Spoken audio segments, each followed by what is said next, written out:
I now give the floor to His Excellency Heiko Maas, Federal Minister for Foreign Affairs of Germany. Honourable Minister, you have the floor.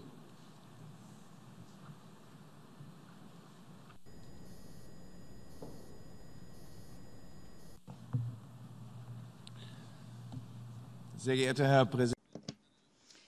Mr. President, ladies and gentlemen.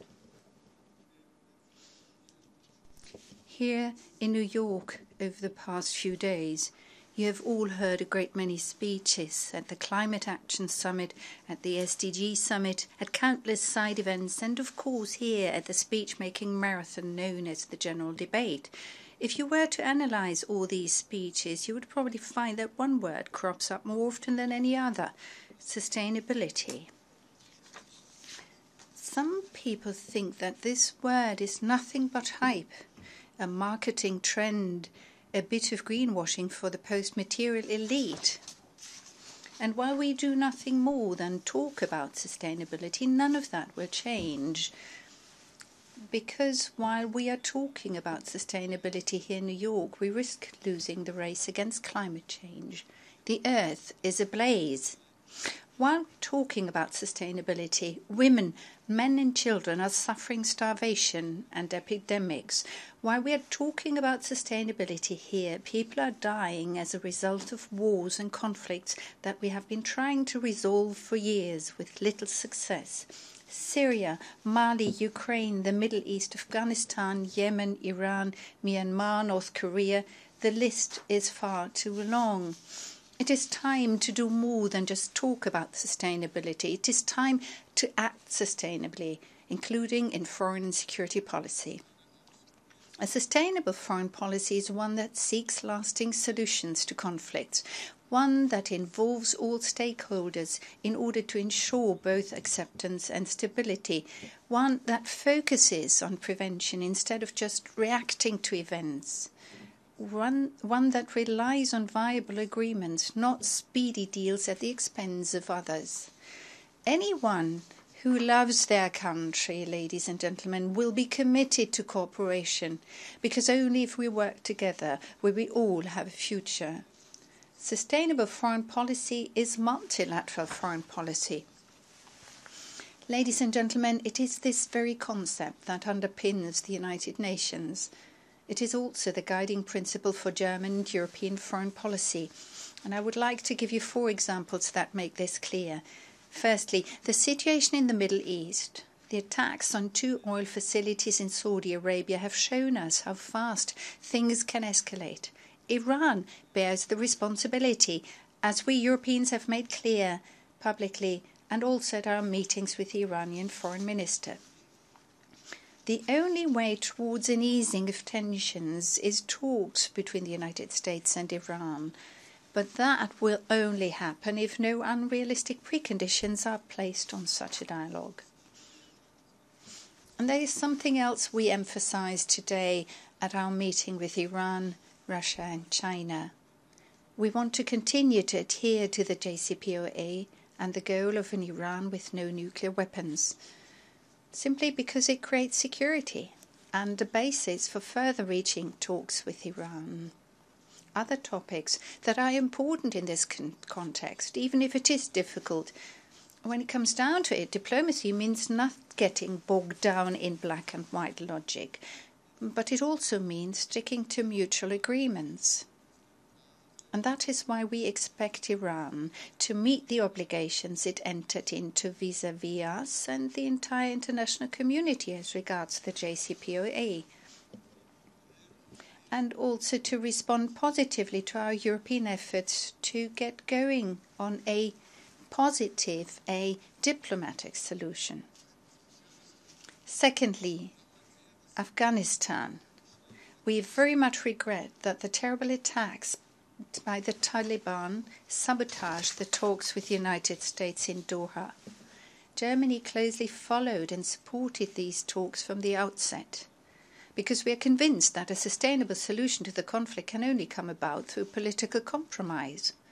Only in this way can we ensure that peace endures in the long term, and we owe this to all those who, over the past 18 years, have been engaged for a peaceful Afghanistan. In some cases, paying with their lives.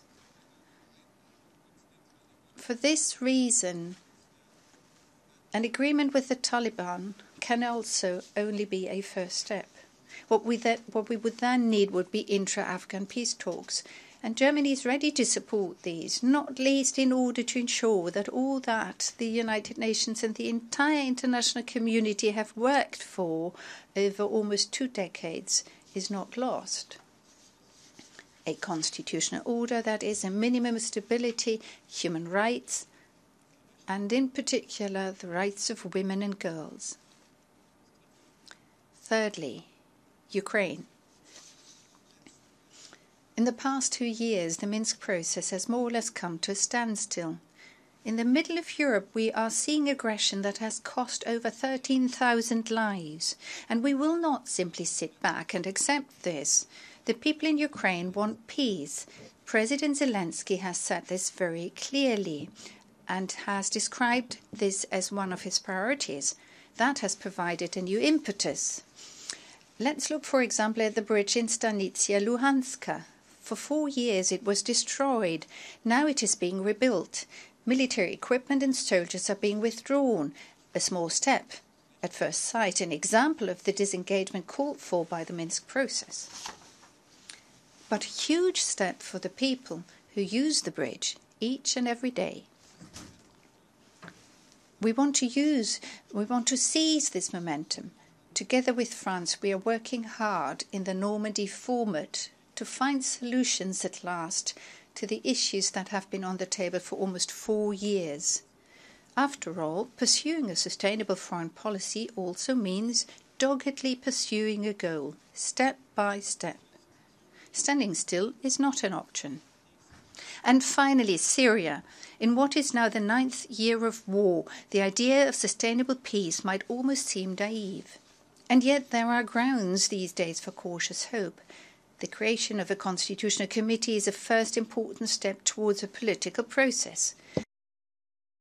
It is important that the committee begins work quickly and implements Resolution 2254 at last, because only if we finally get down to tackling the causes of conflict, namely the Syrian people's desire for social, economic and political participation, can there be lasting peace in Syria.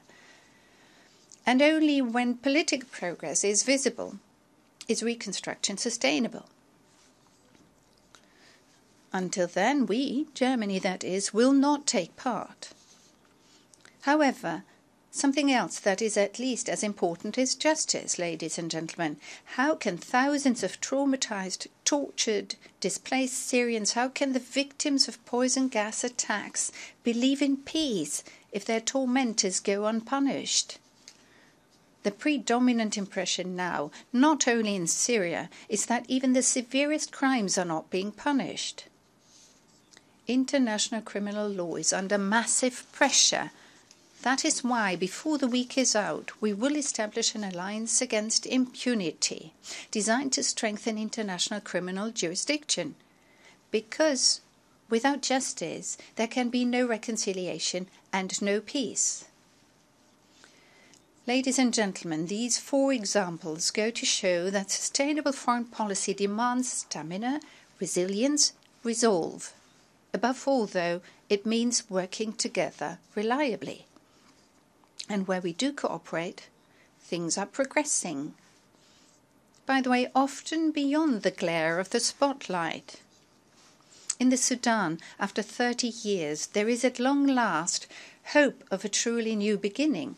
I was there recently, and I assured those in positions of responsibility that we will continue to support the transformation through mediation in the Security Council as a UNAMID troop contributor and as a donor. And it is not only in the Sudan that we are supporting peace processes. I am therefore pleased to announce that Germany is doubling its contribution to the Peace Building Fund this year from 15 to 30 million euros. Ladies and gentlemen, in Mali, United Nations blue helmets, including almost 1,000 Germans, are securing the fragile peace day by day. The prerequisite for lasting stability is that the people regain confidence in the local security forces. That is why we, along with France, have established the Partnership for Security and Stability in the Sahel. And we call upon all member states to join. A solution has yet to be found in the conflict in Libya too. We support the United Nations and its tireless special representative, Mr. Salamé. An international process involving supporters of the parties to the conflict is the only way forward. Here too we want to take on responsibility, and together with a special representative we have launched a process intended to lead to peace. Ladies and gentlemen, Germany has now been a member of the Security Council for 9 months. And my impression is that far too often crises and conflicts are not discussed in that body until shots are being fired and people are dying. Yet that is the very opposite of sustainable policy making, because then it is too late. The Security Council must move from being a crisis response body to being a crisis prevention body. And at long last it must also look at the causes of conflicts. That is why we put climate and security on the agenda right at the start of our term, and we will ensure that it stays there. Because climate change has long ceased to be merely an ecological challenge for humanity, more and more often it is a matter of war and peace. Climate change is a question of the survival of humanity. If people no longer have access to clean drinking water, entire harvests are ruined by persistent drought and conflicts erupt over the few remaining resources, the wars of the future will be climate wars. Climate protection must therefore become an imperative in a sustainable foreign policy.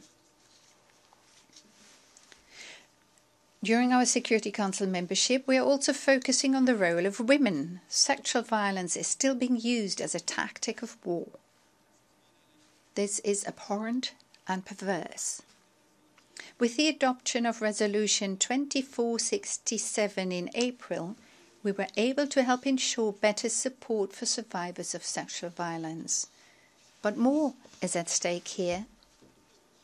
A stable peace is a third more likely if women are involved in the process. So we are committed to seeing an increase in the number of women peacekeepers. Currently only 8 in every 100 seats at peace talks are occupied by women. That is nothing short of negligent. To put it simply, it will not work if 51% of the world's population is excluded. So we will continue to do whatever we can to fight for an equal world. This is not only a matter of justice, it is a matter of human decency and human reason. We will also continue to fight in the Security Council for disarmament and arms control. It was thanks to us that the subject of nuclear arms control was put back on the agenda in April for the first time in 7 years. 7 years. Even though one thing is utterly clear, we can only build security if we work with each other, not against each other. And that is why many states are calling strongly and increasingly impatiently for a return to concrete, realistic steps towards disarmament, especially in the nuclear sphere. And that is why those states which have not yet ratified the Comprehensive Nuclear Test Ban Treaty must finally do so. With the Stockholm Initiative, we want to anchor nuclear disarmament issues firmly on the international agenda prior to the NPT review conference. And I'm looking forward to welcoming the supporters of this initiative to Berlin next year. Ladies and gentlemen, cooperation, compromise, defense of our joint rules and institutions, that is what we understand by sustainability when it comes to foreign policy. More than virtually any other country, Germany has benefited from the rules-based order over the past 70 years. Peace, prosperity, free trade, a world open to the outside, but also a liberal society within are inextricably linked with multilateralism. Never again going it alone. That is a lesson from our history, the German history, precisely because it was Germany that 80 years ago unleashed fire and destruction in Europe and the world. Today we must assume a special responsibility for an order which secures peace. That is why we set up an alliance for multilateralism last year, because we do not agree with the logic that claims that if everyone thinks of themselves, everyone has been thought of. Because ultimately that logic means nothing other than that everyone is pitted against everyone else. However, not one of the major issues of the future confronting us today can be resolved by one country acting alone. Only if we work together will we find answers to globalization, the digital revolution, migration, or human-induced climate change. Cooperation is not a betrayal of one's own country. Rather, it creates the preconditions for our own country's security and prosperity. In the past 12 months, countries from all parts of the world that share this view have joined together, an alliance for multilateralism. Tomorrow, more than 50 of my colleagues will be meeting to agree on concrete steps to strengthen international law and human rights, and for disarmament, crisis prevention, peace building, and global issues for the future, such as cyber technology and climate change. That is multilateralism in practice. This is sustainable foreign policy. Ladies and gentlemen, sustainability is not a lofty discourse. It is not an elite approach that only the wealthy can afford. On the contrary, we can no longer afford not to act sustainably. Thank you very much. I thank the Federal Minister for Foreign Affairs of Germany for his statement.